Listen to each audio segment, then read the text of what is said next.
kemudian tindak lanjut observasi.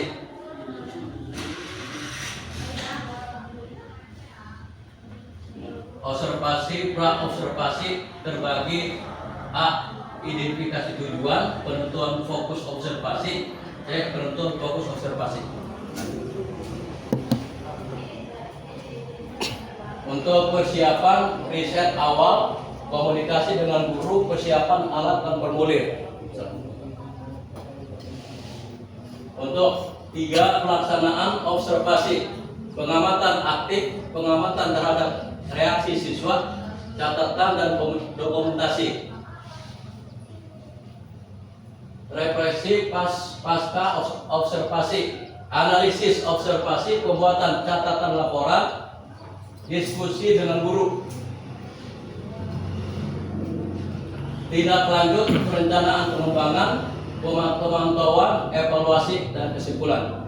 Itulah susunan atau mungkin tatanan observasi yang alhamdulillah telah kita laksanakan, di mana observasi ini pra-observasi. Sebelum pelaksanaan observasi, alhamdulillah kita telah melaksanakan diskusi untuk penentuan jadwal observasi. Alhamdulillah jadwal kemarin sudah kita buat dan kita laksanakan, yaitu kita rapat atau diskusi pertama yaitu di bulan April, tapi pelaksanaan kemarin bulan Mei, yaitu pada tanggal 22, 25 sampai 27. Dalam observasi ini, setelah kita mufakat waktu dan pelaksanaan, yaitu langsung ke tindakan atau langsung observasi. Observasi dibagi 3 tahapan yang jadi kriteria penilaian Bapak, yaitu 1 yang dinilai yaitu pembukaan dalam proses pembelajaran, yang kedua inti dalam pembelajaran, yang ketiga penutup. Dalam tahapan-tahapan observasi yang kita mufakati, alhamdulillah sebenarnya guru-guru TK Ulangan 2 ini hasilnya luar biasa, karena bukan guru-guru baru menjadi guru, udah pada senior. Dari hasil observasi yang dilaksanakan oleh TK Ulangan 2, dari 4 observasi itu semuanya luar biasa. Sudah baik, dari pembuka, inti sampai penutup. Tapi sedikit ada masukan dari Bapak, segera masukan aja, hanya untuk sharing. Di pembukaan kita, awal dari pembukaan itu pembukaan awal kita untuk melaksanakan proses pembelajaran, awalnya itu dari pembukaan. Pertama, bagaimana caranya supaya anak fokus ke kita, fokus ke pelajaran. Jangan sampai pelajaran sudah mulai, anak masih ngobrol, anak masih aktif dengan hal-hal yang tidak diingat, bisa main pulpen atau yang lainnya. Yang kedua, jangan lupa di awal pembukaan pembelajaran absensi, jangan lupa harus di absen, ya, karena absen ini kita akan melihat siswa kita siapa yang tidak masuk, siapa yang masuk. Yang kedua, kalau di dalam ruangan tidak terlalu fatal, tapi kalau di luar ruangan sangat fatal absen.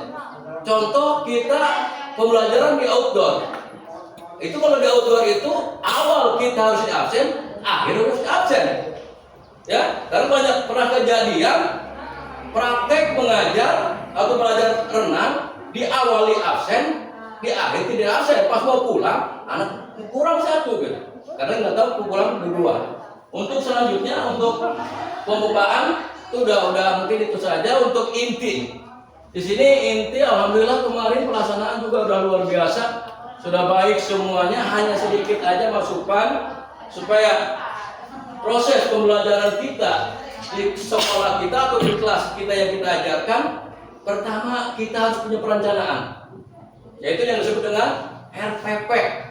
Alhamdulillah kemarin juga semuanya bawa RPP. Hanya masukan dari Bapak untuk persiapan lebih maksimal.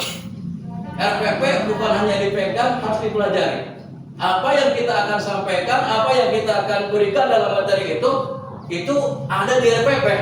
Oleh sebab itu, pembuatan RPP itu harus benar-benar maksimal, dikuasai oleh kita supaya materi yang kita akan sampaikan bisa tercapai.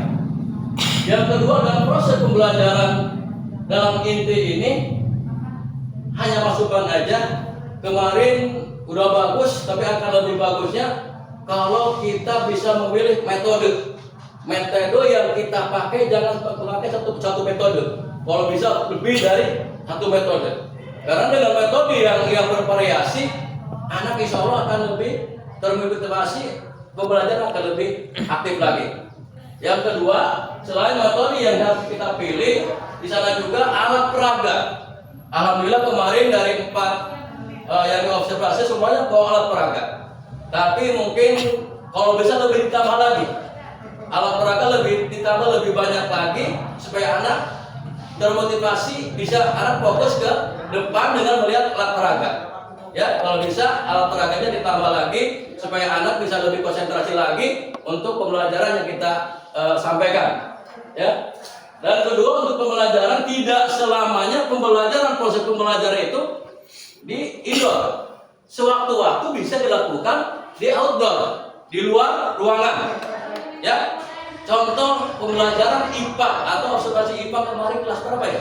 Kelas 3 ya, dengan kelas 6 ya.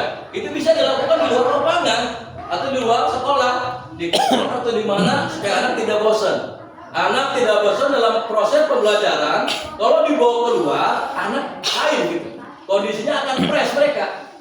Ya, sesuai dengan materi kita. Kemarin materinya itu tumbuhan dan binatang kalau nggak salah ya.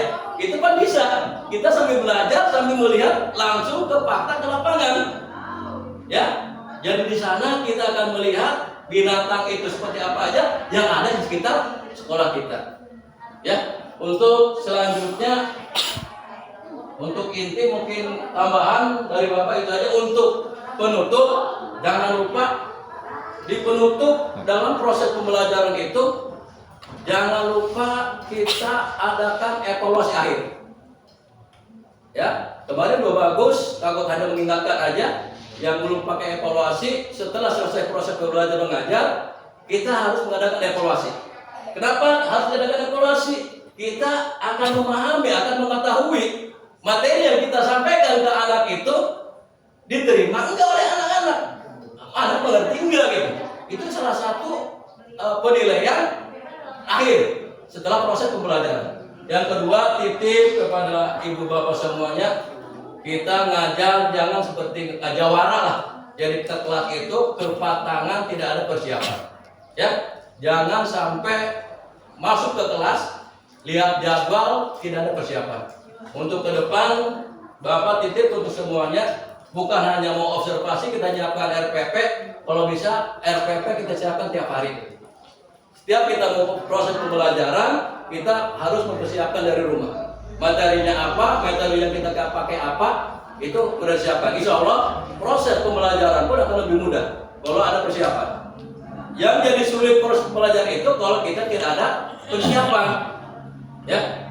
Selanjutnya evaluasi, jangan lupa evaluasi akhir itu dari observasi itu tadi itulah. Jangan sampai kita lupa mengevaluasi hasil dari materi yang kita sampaikan, kita evaluasi. Boleh dengan bergu atau berkelompok atau perorangan, ya itu tergantung ibu dan bapaknya. Setelah evaluasi selesai, kalau mau kita lakukan di luar lapangan atau di luar kelas, tadi itu sebelum ditutup kita absen kembali. Kecuali di dalam kelas cukup di awal aja setelah berdoa absensi. Tapi kalau di luar lapangan atau luar sekolah, setelah evaluasi kita mengadakan pengabsenan kembali. Selanjutnya tindak lanjut, ya tindak lanjut dari hasil observasi yang telah dilaksanakan, kita akan tindak lanjuti bersama dengan mungkin kita akan mengadakan pelatihan bersama atau diskusi bersama supaya ke depan apa yang materi yang kita akan sampaikan akan lebih baik lagi. Ya. Kesimpulan dari langkah-langkah yang telah diambil dan telah kita laksanakan, alhamdulillah kemarin selama 3 hari berjalan lancar. Tapi saya maaf hari ini dari kami ada yang tidak ikut karena hari ini lagi proses melahirkan Pak. Insya Allah sekarang lagi proses ya. Jadi mohon doanya untuk teman-teman semuanya dan untuk Bapak juga supaya teman kita Ibu Ayo diberikan kemudahan, kelancaran dalam proses melahirkannya. Mungkin itu saja materi yang bisa disampaikan. Kurang lebih mohon maaf. Ya, silakan sebelum ditutup mungkin ada masukan atau mungkin pertanyaan yang bisa disampaikan Bapak, silakan.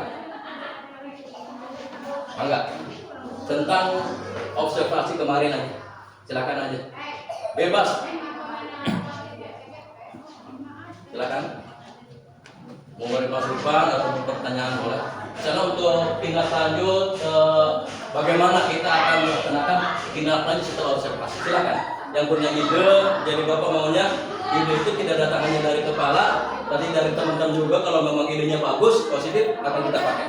Ya, untuk tindak lanjut setelah observasi kita harus bagaimana? Mangga kita rembukan. Kalau mungkin ada yang bertanya-tanya, kalau mau ada masukan, silakan. Ada nggak?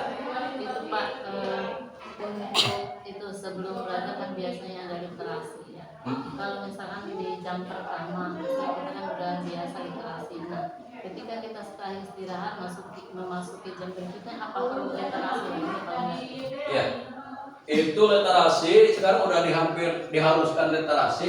Itu literasi kebanyakan yang dipakai itu di awal pembelajaran aja, Bu, sebelum proses pembelajaran awal.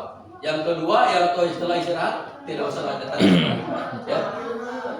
Jadi usaha bagaimana caranya supaya anak-anak itu di sekolah tidak boring, anak-anak supaya senang, bagaimana caranya supaya kita jaga guru hebat, ya. Namanya guru hebat itu bukan hebat IT-nya, bukan jadi guru penggerak. Yang hebat itu, Bapak kemarin baca di itu guru hebat itu guru yang cintai oleh anaknya, guru yang ditunggu kehadirannya, itu guru hebat. Ya, punya itu kalau anak-anak tidak senang, yang penting yang ada guru hebat itu guru yang bisa dicintai oleh anak kita, ditunggu kehadirannya, itu guru hebat. Jadi kita semoga yang hadir di sini jadi guru hebat semuanya. Dan untuk khususnya Tinjau Lahan 2 ke depan insya Allah semoga sekolah kita akan lebih maju lagi. Masuk Pak untuk karyawan atau mungkin tenaga pengajar di Tinjau Lahan ada 7 orang, yang 2 PNS, yang 3 P3K, yang kedua super. Jadi kami masih kekurangan tenaga pengajar. Jadi itu untuk perkembangan untuk pengawas. Kalau ada P3K yang mungkin belum ada tempat, kami siap menampung kalau P3K. Mungkin itu saja. Kalau tidak ada lagi, masih ada? Cukup? Umur? Pak Fajar atau yang lain silakan. Kalau ada mau masukan, selain bertanya, masukan juga boleh. Kita jadikan contoh negara Jepang. Bapak pernah baca di buku, di majalah Time, itu Jepang. Di sana anak-anak Jepang itu kalau mau ada informasi libur sedih. Kalau kita kebalikan, kalau di negara kita lain kebalikan. Jadi kalau ada informasi libur jangan seminggu, seharinya pada senang. Kalau saya Bapak baca di majalah itu orang Jepang itu anak-anak Jepang kalau mau mendengar libur sedih. Kenapa? Kalau di rumah mereka mayat terbatas, tidak ketemu dengan teman, tidak bahagia. Kalau di sekolah mereka merasa bahagia. Makanya anak-anak Jepang itu kalau libur sedih. Kalau kita lain kebalikan. Jadi kalau nggak dengar libur bukan senang, bukan sedih, malah senang. Jadi bagaimana caranya supaya anak kita itu semuanya sampai ke sekolah itu jadi happy, jadi senang, jadi seolah-olah itu sekolah itu surganya buat mereka. Mungkin itu saja. Kurang lebih mohon maaf. Wassalamualaikum warahmatullahi wabarakatuh.